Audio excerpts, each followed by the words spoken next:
Israel के लिए जासूसी करने वाले भारत के 8 साबिक फौजियों को कतर में सजाए मौत सुना दी गई है। मुल्जिमान कतरी फोर्सेस के लिए खिदमत सरंजाम देने वाली प्राइवेट फर्म में काम करते थे। भारतीय जासूसों की जमानत के लिए कई बार कोशिशें हुई जिन्हें मुस्तरद कर दिया गया। भारतीय हुकूमत के होश उड़ गए हैं, फैसला चैलेंज करने का ऐलान कर दिया। कतर ने पिछले साल से ही गैर कानूनी तरीके से भारत के इन 8 पूर्व अधिकारियों को कैद में रखा हुआ है और अब अचानक कतर ने इन 8 भारतीय नागरिकों को मौत की सजा सुना दी। कतर की अदालत ने भारतीय नेवी के 8 साबिक एहलकारों को सजाए मौत सुना दी। कतर में भारतीय नेवी के 8 एहलकारों को गुज़श्ता साल गिरफ्तार किया गया था। ये बड़ा हैवी काम कर दिया है, मैं समझता हूँ बहुत जिगरे वाला काम है जो कि कतर ने किया है। फांसी तो हमारा दुश्मन पाकिस्तान नहीं दे पाया, जो कुलभूषण जाधव को। We have ample of options, ठीक है, हम लोग उधर भी जा सकते हैं, इंटरनेशनल कोर्ट ऑफ जस्टिस भी जा सकते हैं। इसमें जो भारत सरकार की तरफ से बयान आया है, पूरी कोशिश की जा रही है इस समय कतर सरकार के साथ भी इस मामले को उठाया जाएगा। जाहिर तौर पर यह मामला भारत के लिए, भारत के लोगों के लिए खासी अहमियत रखता है। भारत ने कहा है कि इस फैसले को चुनौती दी जाएगी। आपको बता दें कि कतर वही देश है जो लगातार इजराइल और हमास की जंग को भड़का रहा है। कतर कई बार भारत के खिलाफ भी जहरीला एजेंडा चला चुका है। कमाल कर दिया, मतलब शायद ही किसी में इतनी जुर्रत होगी। इस मुल्क ने जब से ये पूरी जंग शुरू हुई है, इस मुल्क ने तब से लेके अब तक कमाल ही कमाल किया है। लेकिन मैं नहीं समझता कि इन्फोर्सेबल होगा। भारत का इन्फ्लुएंस इस वक्त is on the peak, 5th largest economy on the planet. Qatar कहीं ना कहीं अपनी आर्म ट्विस्टिंग, जो ये कह रहा है ना कि बाकियों की आर्म ट्विस्टिंग कर रहा है, वो अपनी ही इज्जत की आर्म ट्विस्टिंग कर रहा है, देखने के लिए, दिखाने के लिए कि मेरे अंदर दम कितना है। मैं नहीं समझता कि यहाँ भी कतर जो है वो इन चीजों को इन्फोर्स कर पाएगा। मेरे ख्याल में ये थोड़ा सा, मेरे ख्याल में एक दफा शायद हो सकता है डॉक्टर जयशंकर साहब को कतर का चक्कर लगाना पड़े, लेकिन मेरे ख्याल में चीजें ठीक हो जाएंगी। इल्जाम ये था कि उन्होंने इटालियन सबमरीन थी कोई, उसके बारे में मुखबरी की है इजराइल को। जय हिंद दोस्तों। तो दोस्तों आपको बता दें कि कतर ने एक बार फिर से घिनौनी हरकत कर दी है। दरअसल आपको बता दें कि भारतीय नेवी के रहने वाले कतर में काम करने वाले रिटायर्ड अफसर को फांसी की सजा सुना दी है कतर ने, जिसको लेकर ये खबर पूरी अंतर्राष्ट्रीय मीडिया में फैल रही है।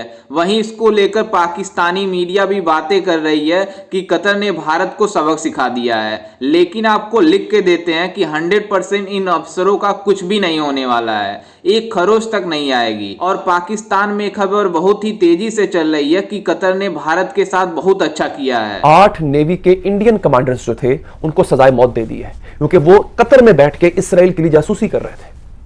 ये बहुत हैवी काम कर दिया। कतर ने कहा नहीं बेटा ऐसे नहीं। एक तो इंडियंस को, इंडिया को जो बहुत मिर्चें लगी हुई थी इजराइल की हिमायत की, मोदी बार बार ट्वीट कर रहे हैं इजराइल की हिमायत में, इजराइल की हिमायत में इंडिया में मुजाहरे हो रहे हैं। भैया अगर कोई फलस्तीन के लिए झंडा लेकर निकल पड़ता है उसको पुलिस मारती है वहां पे। उन्होंने क्या किया, उन्होंने कहा ये लो, उन्होंने 8 इंडियंस को सजाए मौत, सीधी सीधी, कोई चक्कर नहीं। हमने तो कुलभूषण पाल के रखा हुआ ना यहाँ पे, हम तो खिला पिला रहे हैं उसको, मोटा ताजा कर रहे हैं हम, पता नहीं क्यों रखा हुआ है हमने। उन्होंने कहा नहीं, पकड़े बंदे पकड़े, उन्होंने लटका दो इनको, सजाए मौत दे दी उन्होंने। ये पैगाम दिया उन्होंने इसराइल को कि ये लो। तो ये बड़ा हैवी काम कर दिया है, मैं समझता हूँ बहुत जिगरे वाला काम है जो कि कतर ने किया है।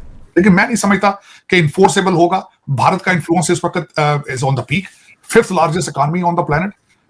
और फिर उसके बाद ये है कि उनका डायस्पोरा की स्ट्रेंथ जो है वो खैर उसमें 2 चीजें आती हैं कि वो उसके प्रोज एंड कॉन्स में, वो कुछ चीजें प्लस हैं कुछ नेगेटिव हैं। कतर के अंदर भी बहुत ज्यादा भारतीय काम करते हैं, तो उसका जब आप उनसे चीजें नेगोशिएट करते हैं, स्ट्रेंथ भी होती है, वीकनेस भी होती है कि अगर कल कोई ये हमारे लोगों को वहां से निकालें तो फिर क्या होगा। लेकिन मैं नहीं समझता कि वहां तक चीजें जाएंगी, क्योंकि आपने देखा होगा कि कनाडा के साथ जब दोनों कंट्री एक दूसरे के आमने सामने आए तो जस्टिन ट्रूडो को भी कहना पड़ गया था कि 5th लार्जेस्ट इकोनॉमी, और भारत का role due to the global south और साउथ चाइना सी के अंदर जो उस वक्त उनकी इंपॉर्टेंस है, उनको देखते हुए इतना आसान नहीं होगा उनको चैलेंज करना। और कनाडा भी बैकफुट पर है। मैं नहीं समझता कि यहाँ भी कतर जो है वो इन चीजों को इन्फोर्स कर पाएगा।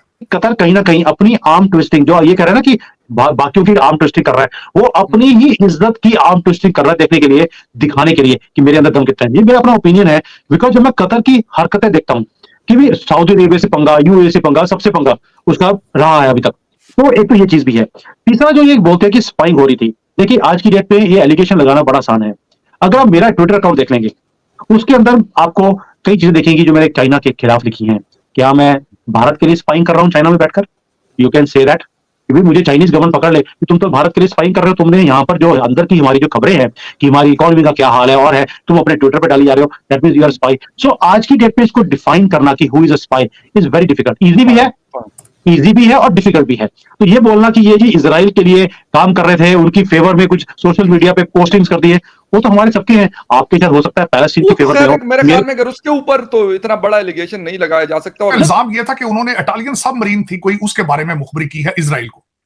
लेकिन देखें, मैं दुनिया के अंदर जहां भी अगर देखा जाए, क्योंकि मैं बहसीते स्टूडेंट ऑफ लॉ, इसके ऊपर अपील के राइट्स होते हैं। दूसरा, अगर आपको अदालत के ऊपर एतमाद ना हो तो जो डिफेंडेंट होता है वो अपना वेन्यू चेंज की भी अपील कर सकता है। तो ये इतना आसान नहीं होगा। भारत जिस तरीके से डिप्लोमेटिकली स्ट्रांग है इस वक्त, जो उनकी फॉरेन पॉलिसी है, इतना आसान नहीं होगा कि 8 भारतीय शहरों को फांसी दे दी जाए, सजाए मौत दे दी जाए। It won't be that easy. लेकिन ये मेरे ख्याल में कतर जो है उन्होंने कोई अपनी मार्केटिंग करने के लिए ये स्टंट किया है। जिस तरह पहले वो फीफा कराया, अब उन्होंने मेरे ख्याल ये भी उन्होंने कहा चलें जी लोगों को अट्रैक्ट किया जाए, लेकिन बैकफायर करेगा। इतनी हार्श सजा देंगे जब आप अनाउंस करेंगे, जो बिजनेस कम्युनिटी होगी वो डर जाएगी, लोग कतर में आने से कतराएंगे। ये आज की डेट में बोलना कि भाई ये लोग जो है वो भी आर्मी के लोग हों, जो नेवी में काम किया हुआ है, वो बड़ी पोजीशंस में काम कर रहे थे, और भारत के लोग माने जाते हैं for their honesty, for their hard work and for their brain. और ये ऐसे लोग जिन इतनी पेंशन हो, इतनी इनकम्स हो, उन्हें छोटे मोटे काम करने की जरूरत क्या है कि किसी के लिए इंटेलिजेंस का काम करे, वो भी फॉरेन कंट्री में, वो भी एक मुस्लिम कंट्री में जहाँ पे इतने सख्त हो ये लॉज हो। ये भारत के लोग कर नहीं सकते। इसमें कहीं ना कहीं गलती हुई है। मेरा मैं इसलिए भी बोल रहा हूँ, मैं भारतीय हूँ, because I know the DNA of Bharat के लोग जो है, हम लोग ऐसे काम करते नहीं है, और ये रिवर्स होगा, मुझे इसमें कोई शक नहीं है, क्योंकि ये भी जयशंकर जी है और मोदी जी है, जैसे हमारे रिलेशन है ना। कहीं पाकिस्तान की साजिश तो नहीं है? रोहित भाई कह रहे हैं कि आप पाकिस्तान क्या कर रहा है, तो मैं कहा मैं बताता हूं कि हम क्या कर रहे हैं। अच्छा, एक चीज उन्होंने बोली कि पाकिस्तान के प्राइम मिनिस्टर है, 10 साल के कॉन्ट्रैक्ट साइन कर गए। अच्छा, उसके नीचे लिखा होता है prime minister of Pakistan, bracket में कब तक हूं पता नहीं। अगर इन मिडिल ईस्ट के ऊपर जो छोटी स्टेटें हैं, इस्लामिक कंट्रीज के ऊपर एक बहुत बड़ा स्टिग्मा है कि वहां पे विमेन जो है वो ऑप्रेस्ड हैं, और हार्श कानून है।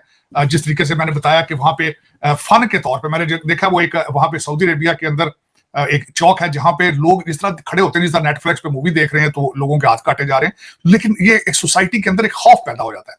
और दूसरा, मेरे ख्याल में ये कतर को बैकफायर करेगा। ना सिर्फ बिजनेस कम्युनिटी डर जाएगी, लोग वहां पे जो दूसरे इमिग्रेंट आने से डर जाएंगे, जो टेक्नोक्रेट है वो आने से डर जाएंगे, साइंटिस्ट डर जाएंगे आने से।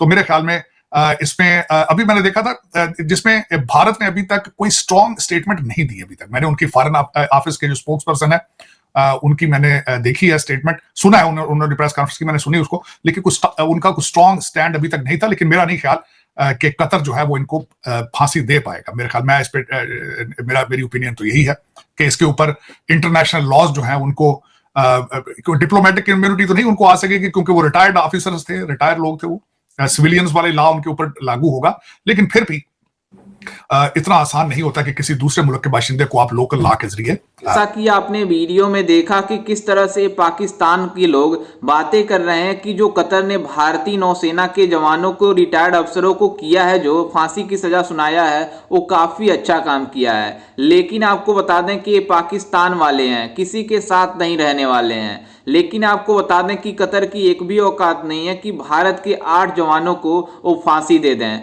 हम 100% लिख के देते हैं कि ये कतर की औकात नहीं है। लेकिन आपको बता दें कि अगर कतर ऐसा कर देता है तो भारत उसके खिलाफ इतना ज्यादा सख्त एक्शन लेगा जिसके खिलाफ पाकिस्तान भी नहीं टिक पाएगा। वहीं आपको बता दें कि पाकिस्तान भी मतलब बातें कर रहा था कि हम कुलभूषण जाधव को फांसी दे देंगे, लेकिन पाकिस्तान भी अभी तक ऐसा कर नहीं पाया है। तो कतर जैसे छोटे देश क्या कर पाएंगे आप सोच सकते हैं। लेकिन आपको बता दें कि कतर ने ऐसा करके अपने ऊपर कुल्हाड़ी मार ली, अपने पैर के ऊपर कुल्हाड़ी मार लिया है। वहीं आपको बता दें कि कतर ने इन नौजवानों के ऊपर आरोप लगाया है कि इन्होंने इजराइल के साथ मिलकर हमारे खिलाफ जासूसी कर रहे हैं। लेकिन आपको बता दें कि ऐसे किसी के खिलाफ एलिगेशन नहीं लगा सकते कि ये हमारे खिलाफ जासूसी कर रहा है, क्योंकि आपको बता दें कि जिस तरह से कतर हमारे साथ मतलब कर रहा है, ऐसा मतलब वो करने वाला नहीं है, क्योंकि वो पॉपुलैरिटी गेन करने के लिए ऐसा कर रहा है ताकि भारत 5वां इकोनॉमी है जिसको लेकर वो चाहता है कि हम और ज़्यादा आगे जाएं,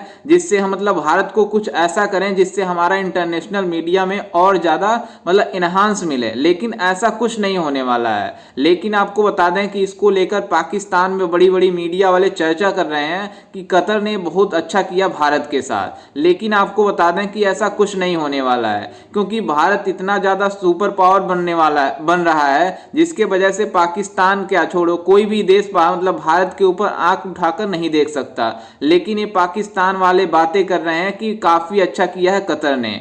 खैर, इस पर आपकी क्या राय है, हमें अपनी राय कमेंट में जरूर दीजिएगा। और आपको क्या लगता है कि कतर ऐसा कर पाएगा या नहीं, हमें अपनी राय कमेंट में जरूर दीजिएगा। और साथ ही हमारे चैनल को भी सब्सक्राइब जरूर कीजिएगा। मिलते हैं किसी अन्य वीडियो में, तब तक के लिए जय हिंद, वंदे मातरम।